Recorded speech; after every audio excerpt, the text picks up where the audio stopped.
Everyone, ఈరోజు నుంచి మనం వెబ్సైట్ డిజైనింగ్ నేర్చుకుందాం. ఈరోజు మనకు వెబ్సైట్ డిజైనింగ్ నేర్చుకునే ముందు మనకు వెబ్సైట్ అంటే ఏందో తెలుసుకుందాం. బేసిక్స్ ఆఫ్ ద వెబ్సైట్ అంటే ఇప్పుడు కొన్ని మీరు చూస్తుంటారు, www.amazon.in అని, www.youtube.com అని, canva.com అని, cultfit అని, ఇంకా డిఫరెంట్గా మీకు వెబ్సైట్స్ అనేవి చూస్తుంటారు. అందులో ఈ www అంటే ఏంటో తెలుసుకుందాం.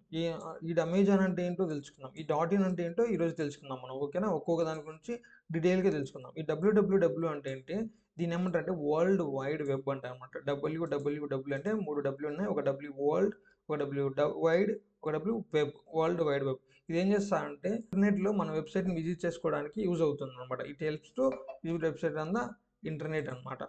ఇది ఏమవుతుందండి, ఈ www ఉండడం వల్ల మనం ఎక్కడున్నా సరే, ఎక్కడున్నా ఏ ప్లేస్లో ఉన్నా ఎవరైనా సరే ఒక వెబ్సైట్ని విజిట్ చేయడానికి ఈ www అనేది యూజ్ అవుతుంది. ఇప్పుడు సపోజ్ నేను ఇండియాలో ఉన్నాను, ఇండియాలో నా వెబ్సైట్ డిజైన్ చేసి లాంచ్ చేశాను. ఇప్పుడు అమెరికాలో ఉన్న వ్యక్తి కూడా నా వెబ్సైట్ యూఆర్ఎల్ కొట్టేసి ఆయన చెక్ చేసుకోవచ్చు అనమాట నా వెబ్సైట్. అవునా కదా? దానికి ఎవరు హెల్ప్ చేస్తారంటే ఈ www అయినా హెల్ప్ చేస్తారనమాట. అండర్స్టాండ్? అలానే ఇప్పుడు ఈ www అంటే ఏంటో తెలుసుకున్నాము. ఈ అమెజాన్ అంటే ఏంటి, ఇక్కడ యూట్యూబ్ అంటే ఏంటి, ఈ కల్ట్ అంటే ఏంటో ఈరోజు తెలుసుకున్నాం. ఇవేంటంటే వీటిని ఏమంటారంటే డొమైన్ నేమ్ అంటారు. ఓకేనా? Address of the website, nothing but. ఇప్పుడు మనకి ఎలాగైతే నేమ్ ఉందో, ఒకవేళ మన ఇల్లు ఉంది. ఇప్పుడు మన హోమ్కి ఒక అడ్రస్ ఉంటుంది, మనకు ఒక మనకు నేమ్ ఉంటుంది. అలా ఒక వెబ్సైట్ యొక్క అడ్రస్ ఏమంటారంటే డొమైన్ నేమ్ అంటారు అనమాట. సింపుల్గా నేమ్ ఆఫ్ ద వెబ్సైట్, ఇంకేం లేదు.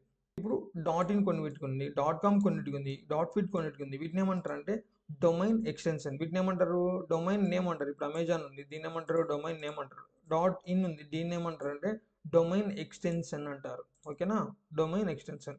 ఇప్పుడు ఈ డొమైన్ ఎక్స్టెన్షన్ డిఫరెంట్గా ఉన్నాయి. ఇవి ఏం చేస్తాయంటే ఇప్పుడు .com ఉంది, .com ఎందుకు యూజ్ చేస్తారంటే కమర్షియల్ పర్పస్. ఏదైనా ఒక బిజినెస్ ఉంది, దాన్ని కమర్షియల్ పర్పస్కి బిజినెస్లు ఉన్న వాళ్ళు .com యూజ్ చేస్తారు. ఇప్పుడు ఆర్గనైజేషన్ ఉంది, .org అంటే ఇప్పుడు ఒక నాన్ ప్రాఫిట్ ఆర్గనైజేషన్ ఉంది, వాళ్ళు ఏం చేస్తారు? .org తీసుకుంటారు. ఒక ఎడ్యుకేషనల్ టైప్ ఆఫ్ ఒక వెబ్సైట్ ఉంది, వాళ్ళు .edu తీసుకుంటారు. ఇప్పుడు గవర్నమెంట్ వెబ్సైట్ చూస్తే మనం .government.in సంథింగ్ అలా ఉంటాయి అనమాట. వాళ్ళు .government తీసుకుంటారు. ఇప్పుడు ఈ వీటికి వస్తే .in, .us, .uk అంటే ఇవి ఏంటంటే కంట్రీ స్పెసిఫైడ్ డొమైన్ ఎక్స్టెన్షన్స్ అనమాట. అంటే ఇప్పుడు నేను ఇండియాలో ఉన్నాను, ఇండియా వరకే నా వెబ్సైట్ ఉంది అనుకోండి, ఇండియా వరకనే కదా, రేపు ఎక్స్టెన్షన్ చేసుకోవచ్చు. ఇప్పుడు ఇండియాలో ఉంది, ఇండియాలో ఉన్నప్పుడు ఏమవుతుందంటే సర్చ్ ఇంజిన్ ప్రిఫరెన్స్ ఎలా ఉంటుందంటే ఆ కంట్రీ స్పెసిఫైడ్ డొమైన్ ఎక్స్టెన్షన్స్కి ప్రియారిటీ అనేది కొద్దిగా ఎక్కువ ఉంటుంది అనమాట. వెంటనే టైప్ చేస్తూనే మన వెబ్సైట్ అనేది టాప్లో రావడానికి కొద్దిగా ఛాన్సెస్ అనేవి ఎక్కువ ఉంటాయి.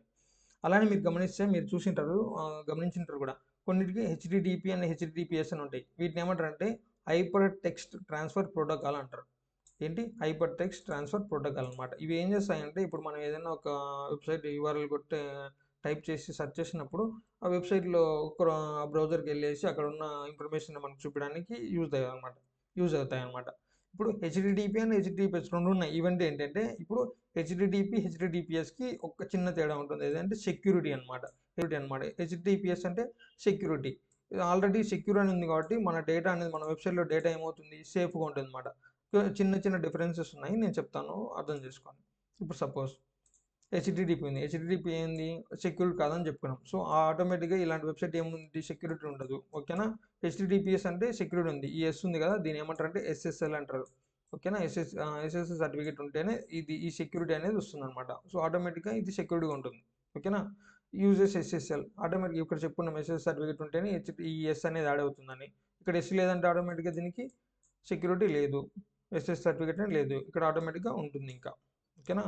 ఇప్పుడు యూఆర్ఎల్ HTTP వాళ్ళకి యూఆర్ఎల్ స్పెసిఫికేషన్ ఎలా ఉంటుందంటే HTTP అని కోలమ్స్ ఉండేసి ఇలా ఉంటుంది అనమాట.